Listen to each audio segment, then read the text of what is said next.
Well, greetings. Hello. Wanted to make a short video based on some feedback I've received. I got an email from a real nice person, and I think is asking a particularly important question. And I thought maybe you could get something out of it. So this email is from Robert, and it says, "Hi, Paul. I really enjoy watching your videos, and I bought your book, The Art of Creating a Magical Session. My question is, how do those of us who have to work in community mental health and associated systems find the ability to be magical and transformational with so many strict policies and enforced guidelines that we are forced to follow? Thank you in advance for any input on this question. Sincerely, Robert." Well, first of all, Robert, thank you. I really appreciate you taking the time to watch my videos, and certainly thank you for buying my book. I mean, that means a lot to me. This is an important question because so many mental health professionals are actually involved at a in a system of operation at the local, state, and federal level that oftentimes sends the message, go help people, but only do it with certain means and certain ways of doing it and certain operations that certain authority figures or the powers that be think are best. And that's pretty detrimental, I think, to not only the therapist but particularly the client. In the book, The Great Psychotherapy Debate by Wampold and Amell, it's pretty clear, and they even state that these rigid ways of conducting mental health services don't really benefit anyone other than, and these are my words, the bean counters and people who are trying to keep things kind of lined up on the right side of the balance book. But excuse me. But the truth of the matter is, many of us have worked. I've worked in those kind of places, and many of us either have had to or have to continue for various reasons.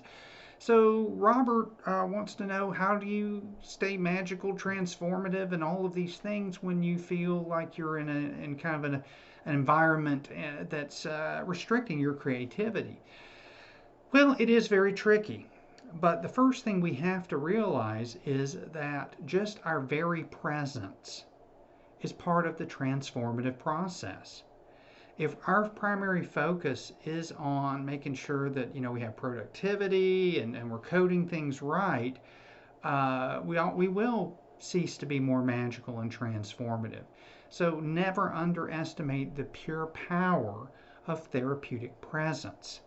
And if you only have your person for 45 minutes and there's all this paperwork that you're going to have to do, even in that interaction, if you can somehow find it within yourself to stay flexible and open and have that empathy and connection, that alone just really creates some of those conditions for a magical session. The other thing is, whatever you're doing and wherever you're doing it can still be transformative. I remember one time I was working at this kind of a community mental health place, and somehow there's a mix up with offices. They'd overbook people are waiting, and essentially I got to where I ended up doing a couple session with this couple in a closet. I'm not kidding. It was a big closet, but it was the only place I could find. So we grabbed 3 chairs and went into the closet, closed the door, and did some pretty profound work, I thought. So it's not always the setting that it's in. If in that moment you can be transformational, that's that's what really matters. If you're having to do certain theories and techniques that you feel are kind of being forced on you, and I understand that struggle, at the same time, you could still be listening to and for resources that your client may have. Regardless of what's written up on your files for your client, you could still take a few minutes and see if there's a way you can move them a little closer to the resource. If you have 120 people on your roster and you only get to see them like once every 3 or 4 months, at least that's where it was way back when I was working in that arena. you might want to make sure that anything that you can give them in addition to the things you're supposed to do, some kind of small thing, some action step to kind of create some flexibility and some change uh, over those 3 months. So when you get them back, even if there's the smallest amount of change, you can capitalize on that. If they're telling you you can only do CBT. I'm not picking on CBT. It's just the first thing that comes to my mind, and it has to be done this way. That's fine, but maybe you can find a way out of that problem context and maybe do CBT in an area that's a great resource to make it more of a powerful resource. I'm not going to lie to you. Yes, it is frustrating. Yes, it is problematic. And yes, it is just downright annoying when you are working in a system.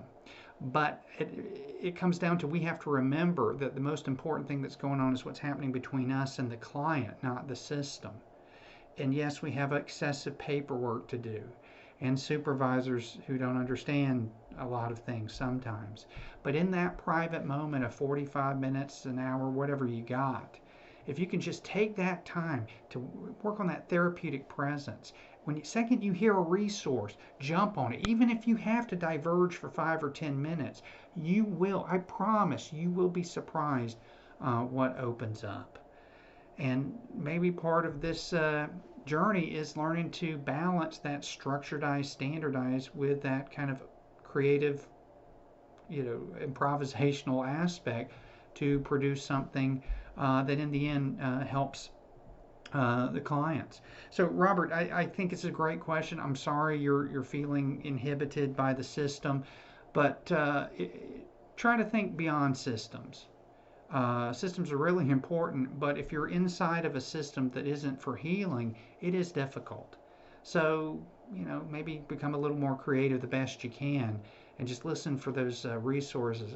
Be as connection oriented with your clients as you can, because sometimes just being present and listening and giving that empathy. I mean, research has shown that that's the Molotov cocktail, brother, that gets things going.